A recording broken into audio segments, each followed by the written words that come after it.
প্রতিদিন যেমন চাকা এক ঘোরে না, আমাদের মানুষের জীবনও কিন্তু একভাবে শুভ যায় না। সকাল। নমস্কার আমার প্রিয় ইউটিউব পরিবার, তোমরা সবাই কেমন আছো? আশা করছি তোমরা সবাই অনেক ভালো আছো, সুস্থ আছো, আমিও ভালো আছি। আমি সুপ্রিয়া, আমি তোমাদের সবাইকে আমন্ত্রণ জানাই নাসিকের ঘরকন্যার আরেকটি নতুন ব্লগে।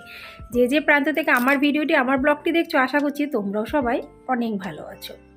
আজকে ভিডিও করার সময় পাইনি, তার কারণ হলো ঘুমিয়ে পড়েছিলাম। এত পরিমাণে মাথা যন্ত্রণা করছিল, কোনো মতে মেয়েদেরকে আর কর্তামশাইকে মানে ঠেলে ঠুলে রীতিমতন অফিস স্কুলে পাঠানোর মতন আমার অবস্থা। ওরা যেই চলে গেছে সাথে সাথে আমি কোনো দিকে না তাকিয়ে পুরো ঘুমিয়ে পড়েছি। কলকাতা থেকে মা ফোন করেছে, কী রে উঠেছিস? তখন বাজে 10টা 10, সকাল 10টা 10। আমার মা বলছে, কী রে তুই এখনও উঠিসনি, এখনও রান্না করিসনি, মেয়েরা কি খাবে? মানে আমি ঘুমের থেকে উঠেছি কি না উঠেছি তার কাছে কিচ্ছু কোনো যায় আসে না, কিন্তু আমার মেয়েরা কি খাবে সেটাই তার চিন্তা। এটাই হয়, আসলের থেকে কিন্তু সুদের দাম বেশি হয়। তা ঝটপট করে আমি অফ ক্যামেরায় কী কী রান্না করলাম তোমাদের সাথে এক ঝলক দেখিয়ে নিই। দেখো, এই যে ডিমের কারি করেছি, সর্ষে বাটা দিয়ে ডিমের কারি করেছি, দেখে নাও। এখানে আছে কালকের ভাত, ওই জন্য ভাত আমি আর করবো না। রুটি করা হয়ে গেছে, এখানে বেশ খানিকটা রুটি বানিয়েছি, কেন কি আমার আজ কদিন ধরে ভাত খেতে ইচ্ছা হচ্ছে না। এখানে বানিয়েছি তোমার 4টে রুটি। তা 4টে রুটি তো দুপুরবেলায় লাগবে না। সাথে সাথে এখন করব পনির। পনিরটা কেন করব তার পেছনে একটা কারণ হলো, বিকালবেলার দিকে হতে পারে যে একটু বাইরে যাব মানে কিছু কেনাকাটা আছে স্কুলে প্রজেক্টের ব্যাপারে। তা বিকেলবেলায় আমি রান্না করতে সুযোগটা পাবো না। ডিমের ঝোল যদিও একটু বেশি করে, যে ঝোলটা বেশি হবে, ডিম কিন্তু বেশি হবে না। এই দেখো, পনির অলরেডি বাইরে বের করে রেখে দিয়েছি। তোমরা তো জানো পনিরের মশলা আমি ভেজে করি, তা পনিরের মশলাও এখানটাতে আমার পুরো রেডি, দেখে নাও। জামা কাপড় অনেক কেচেছি, হাতে না, অনেক দিন ধরে আমি হাতে কাচা ছেড়ে দিচ্ছি। জবের থেকে আমার হাতে ব্যথা হয়েছে, ওই টুকটাক ভালো শাড়ি কিংবা ভালো ড্রেস হয় তবেই আমি কাচি, নাহলে আমি হাতে কাচা প্রায় ছেড়েই দিয়েছি। এই যে জামা কাপড় মেলাচ্ছিলাম, দেখে নাও, কিছুটা জামা কাপড় মেলিয়েছি আর কিছুটা এখানে রাখা আছে, এখনও মেলানোর সুযোগ পাইনি। এই দেখো, কিছুটা এখানে আমি ফেলিয়ে রেখেছি।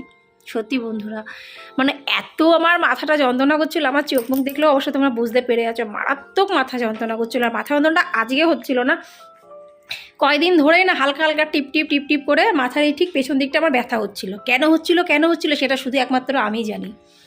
আমার মাথার দোষ না, আমার হাতের দোষ। হাতের দোষ মানে এই মোবাইলে কাজ করতে করতে এই এফেক্টটা হচ্ছে। কিন্তু এই কথা তো কারোর সাথে শেয়ার করা যাবে না, না বাবা, না মা, না আমার মেয়েরা, না কর্তামশাই। সবার আগে বলবে মোবাইল হাতই লাগাবে না, আর কোথায় যে লুকিয়ে রাখবে তার কোনো শেষ নেই। কিন্তু আমি এই কথাটা আমার ইউটিউব পরিবারের সাথে শেয়ার করতে পারি, কেন কি তোমরা আমার বন্ধু, তোমাদের সাথে যতটুকু সম্ভব ভালো মন্দ আমি কিন্তু শেয়ার করি, যতটুকু সম্ভব হয় শেয়ার করা। তখন আমি ভাবলাম যে না, এই ব্যাপারটাও তোমাদের সাথে শেয়ার করি, যে তোমাদের এরকম প্রবলেম হয় কি না। আর ওই দেখো, তোমাদের আমি বলেছিলাম না, কর্তামশাই রবিবারে নিয়ে এসেছে রসুন, 1 কিলো রসুন নিয়ে এসেছে 100 টাকা দিয়ে। এমনিতে কম দামে পেয়েছে, তার থেকেও বড় কথা রসুন যাতে খারাপ না হয় ওই জন্য কিন্তু এখানটায় আমি রেখে দিয়েছি ঝুলিয়ে, যখনই প্রয়োজন পড়বে তখন কিন্তু এখান থেকে আমি রসুন বের করে নিতে পারবো। কেন কি জানো তো, এখানকার তো বেশিরভাগ মানুষই চাকরি বাকরি করলেও তাদের কিন্তু খেতি আছে। মহারাষ্ট্রে এই একটা জিনিস আছে, মহারাষ্ট্রের কথা আমি বলবো না, আমি যেখানে থাকি নাসিকে সেখানকার কথা বলছি। এখানে কিন্তু প্রচুর খেতি আছে, বড় বড় তারা চাকরি করে কিন্তু তাদেরও কিন্তু খেতি আছে, আর এটা বেশ ভালো লাগে। ওরা কি করে, গ্রামের বাড়িতে যায় যখন, তখন পেঁয়াজ আদা রসুন এগুলো নিয়ে আসে। তা আমি কি দেখি, লোহার বাক্স টাইপের আছে, তার মধ্যে রেখে দেয়।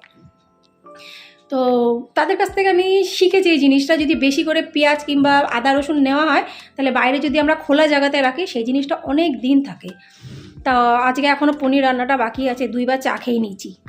ও ভালো কথা, তোমাদের সাথে একটা কথা বলতে ভুলে গেছি। এক দিদিভাই নামটা আমার ঠিক এখন মনে পড়ছে না, বলেছে বোন একটু চা খাওয়াটা কমিয়ে দাও, তোমার শরীরের পক্ষে ভালো হবে। অবশ্যই দিদিভাই, এই ইউটিউব পরিবারে আছি বলেই সেই কথাটা বলেছে, আমার এত ভালো লাগছে। কিন্তু দিদিভাই নামটা আমি পরে চেক করে তোমাদের সাথে আমি শেয়ার করব। আমার কি ভালো যে লেগেছে দিদিভাইয়ের কথাটা, যে নিজের মতন করে সে কিন্তু আমাকে বলেছে, ভিডিও দেখে আমাকে বলেছে যে বোন তুমি চা খাওয়াটা একটু কমিয়ে দাও। অবশ্যই অবশ্যই দিদিভাই, এই গরমটা পড়ে গেলে আমি 2বার চা খাবো না। আর কি বলো তো, আমি কালো চা খাই তো, ওই জন্য না খাই, ঢকঢক করে খাওয়া হয়ে যায়। আর ব্যাস, তখন মনে হয় না যে চা খেয়েছি কি খেয়েছি। কিন্তু দুধ চা খেলে যেমন একটা চা খাওয়া, হ্যাঁ চা খেয়েছি ঠিক আছে, আর দরকার পড়বে না। কিন্তু কালো চা, তাও আবার বিনা চিনিওয়ালা, কোনো মালুম পাওয়া যায় না যে খেয়েছি কি খাইনি।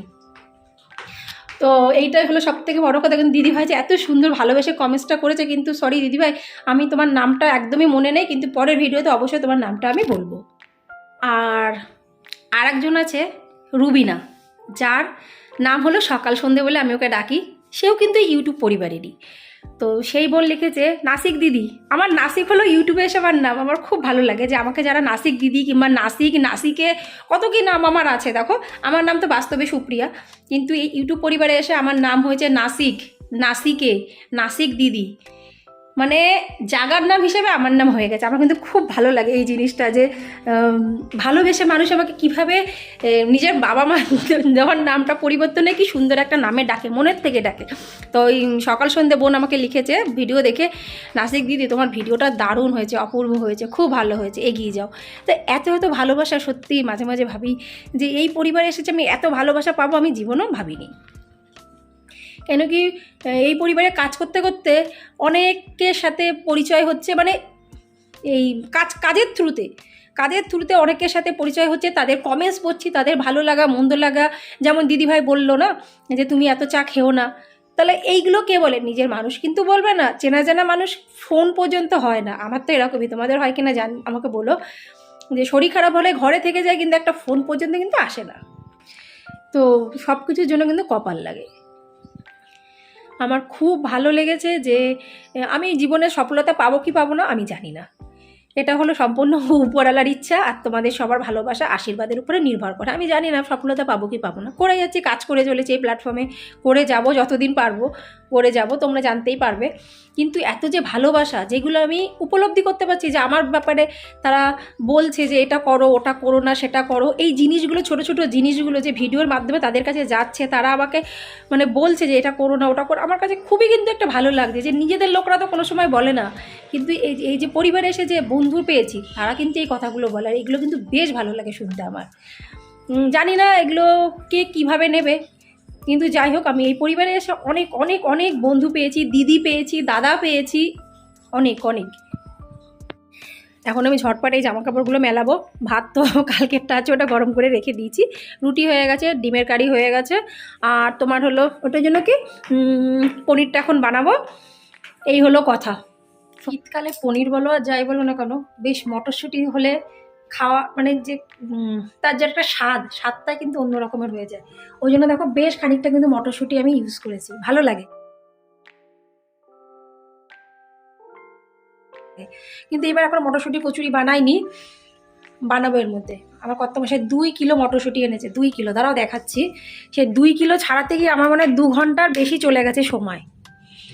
আমি সব কিছু বেশিরভাগ দেখো যতটুকু সম্ভব আমি কিন্তু ফ্রিজে রাখি। পাঁপড়, তারপর হলো এই যে বাদাম পেস্ট করে রাখি, বাদাম ভালো লাগে সবজিতে অনেক সময়। তো এই দেখো 2 কিলো, এই যে 2 কিলো মটরশুঁটি ছাড়িয়ে 1 কিলোর উপরে তো হবেই মটরশুঁটি। এটা যা পাচ্ছি তার মধ্যে একটু বেশ মটরশুঁটি দিচ্ছি। আমি বেশিরভাগ জিনিসই ফ্রিজে রাখি যতটুকু ধরে। ফ্রিজে তো এমন তো না যে আমি বিশাল বড় ফ্রিজ ঘরে, তা না, যতটুকু ধরে আমি বেশিরভাগই রাখি, তাদের জিনিস ভালো থাকে।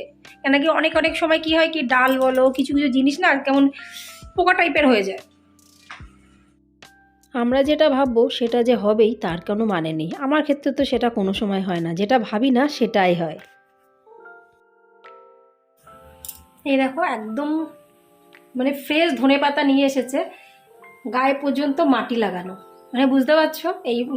এই বাজারে সেদিন বাজার করে আসলো না রবিবারের দিন, এখানে পুরো ক্ষেতের থেকে ডাইরেক্ট নিয়ে আসে, যেখান থেকে আমার কত পয়সা সবজি নিয়ে আসে, পুরো ক্ষেত থেকে তারা নিয়ে এসে ডাইরেক্ট, তারা কৃষি, তারাই বেচে ওখানে, অন্য মানে এদিক ওদিক হয় না, তারা ডাইরেক্ট ক্ষেতের থেকে নিয়ে এসে তারা সরাসরি এসে বেচে, সেখান থেকে কত পয়সা নিয়ে এসে, যার জন্য কিন্তু আমি পুরো সপ্তাহ ভরের বেশিও কিন্তু ইউজ করতে পারি ধনেপাতা। ধনেপাতার একটা টিপস দিচ্ছি, কোনো সময় ধনেপাতা যখনই রাখবে ফ্রিজে, ছেটে ফুটে রাখবে না, তাহলে কিন্তু পচে যাবে।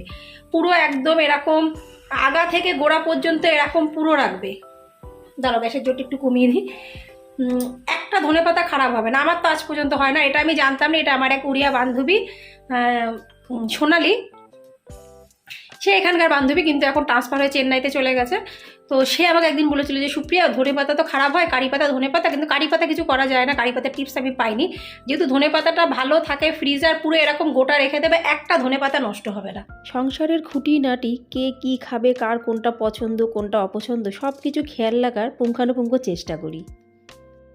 তাহলে আজকে এখনই সমাপ্ত করছি এই কথাগুলো। যদি ভালো লেগে থাকে আমার মনের এই কথাগুলো আর আমার ভিডিওগুলো, অবশ্যই বন্ধুরা লাইক, সাবস্ক্রাইব, শেয়ার, কমেন্টস করে আমার পাশে থেকো। তোমাদের সহযোগিতা, সাপোর্ট ছাড়া আমার পক্ষে এগোনো একদমই সম্ভব না। তোমাদের সহযোগিতার সাপোর্ট আমার খুবই প্রয়োজন, খুবই প্রয়োজন, মানে খুবই প্রয়োজন। আবার দেখা হবে তোমাদের সাথে পরবর্তী ব্লগে, ভালো ব্লগে। তখন তো মাথা যন্ত্রণা করবে না আশা করছি। তাহলে আজ এই পর্যন্ত, আবার দেখা পরবর্তী ব্লগে। তাদের কাছে নমস্কার, বাই বাই, টাটা।